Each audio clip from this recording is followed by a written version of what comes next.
ভাইরা বলুন তো, আমরা যে আরবি মাস অতিবাহিত করছি, কাটাচ্ছি, এই মাসটির নাম কি? শাবান। মাশাআল্লাহ, এই তো আপনারা সবাই জানেন। শাবানের পরেই যে মাস আসবে এটার নাম কি? রমাদান। যে আসতেছে, আপনাদের ভাল লাগে? হ্যাঁ, রমাদান নাম শুনলেই মুমিন হৃদয়ে বয়ে যায় প্রশান্তির ফল্গু ধারা, ঠিক কিনা? একটা আনন্দ, একটা উচ্ছ্বাস আমাদের হৃদয়ের মধ্যে চলে আসে। রমাদান সাইয়্যিদুশ শুহুর, 12 মাসের মধ্যে সব চাইতে শ্রেষ্ঠতম মাস রমাদান আল মুবারক আসছে।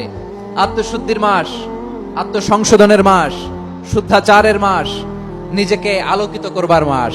এই রমাদানুল মুবারকে আমাদের কি করণীয়, কি বর্জনীয়, what to do and what not to do, এই টপিকস এর উপর কিছু কথা আপনাদের সামনে উপস্থাপন করব ইনশাআল্লাহ। ওমা তাওফীকি ইল্লা বিল্লাহ।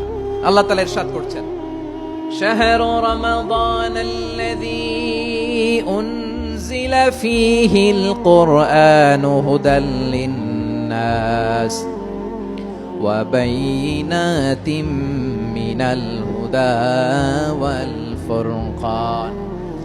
আল্লাহ বলেন, রমাদান এমন একটা মাস যে মাসে কোরআন নাজিল করা হয়েছে।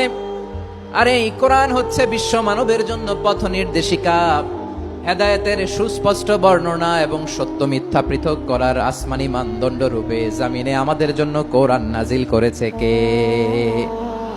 আওয়াজ করে বলেন তো, আল্লাহর নাজিল করা এই কোরআনে কোনো ভুল আছে?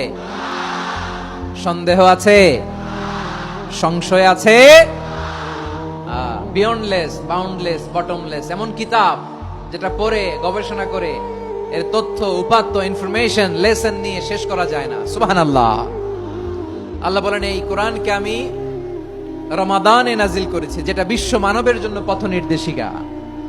এতে আছে হেদায়েতের সুস্পষ্ট বর্ণনা আর সত্য মিথ্যা পার্থক্য করার মানদণ্ড, কোনটা সত্য কোনটা মিথ্যা এটা কোরআন দিয়ে ডিফারেন্সিয়েট করা যায়। কোরআন হচ্ছে ফুরকান, to differentiate between right and wrong. কোনটা সত্য, কোনটা মিথ্যা, কোনটা ভুল, কোনটা নির্ভুল, এটা কোরআন দিয়ে যাচাই করা যায়। চিল্লায় বলেন ঠিক কিনা? এজন্য এই কোরআন দিয়ে আমাদের জীবন সাজাতে হবে। কোরআন দিয়ে জীবন না সাজালে জীবন আলোকিত হয় না। কোরআন দিয়ে পরিবার না সাজালে পরিবার আলোকিত হয় না। কোরআন দিয়ে সমাজ না সাজালে সমাজটা শান্তিময় হয় না। শুধু দুর্নীতি দমন কমিশন দিয়ে দুর্নীতি বন্ধ করা যায় না। কোরআনের আইন বাস্তবায়ন করা ছাড়া এই সমাজ থেকে দুর্নীতি বন্ধ করা যাবে না। চিল্লায় বলো ঠিক কিনা?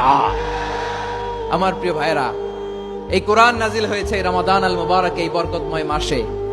তাই আমাদের উচিত আসন্ন যে রমাদান আল মুবারক, এই রমাদানে কোরআনের সাথে নিজেদের সম্পর্ককে বাড়ানো। আপনি কি জানেন কোরআন নিয়ে কোন ফেরেশতা পৃথিবীতে এসেছিল? জানেন ফেরেশতার নাম কি বলেন তো? জিবরিল আলাইহিস সালাম। সাইয়েদনা জিবরিল কোরআন নিয়ে এসেছেন, ফলে উনি হয়েছেন শ্রেষ্ঠ ফেরেশতা। বিশ্ব নবীর উপর কোরআন নাজিল হয়েছে, তাই তিনি হয়েছেন শ্রেষ্ঠ নবী। রমাদানে কোরআন নাজিল হয়েছে, তাই রমাদান হয়েছে শ্রেষ্ঠ মাস। কদরের রাতে কোরআন নাজিল হয়েছে, তাই কদর হয়েছে শ্রেষ্ঠ রাত। আমরাও যদি কোরআনের সাথে সম্পর্ক বাড়াই, আমাদের মর্যাদাও এরকম, আমাদেরকেও শ্রেষ্ঠ মানুষ বানায় দিবে কে? এজন্য কোরআনের সাথে সম্পর্ক বাড়াইতে রাজি আছেন তো? যারাই কোরআনের সাথে সম্পর্ক বাড়ায় এদের মর্যাদা বাড়ায় দেয় কে? শাবান মাস আসলে, রজব মাস আসলে সাহাবারা কি করতেন? আসুন আমরা দেখি কিভাবে তারা রমাদানকে ওয়েলকাম জানাতেন। রজব শাবান আসলেই ওনারা রমাদান পর্যন্ত পৌঁছার আকুতি, আগ্রহ আর ফরিয়াদ আল্লাহর কাছে জানাতেন।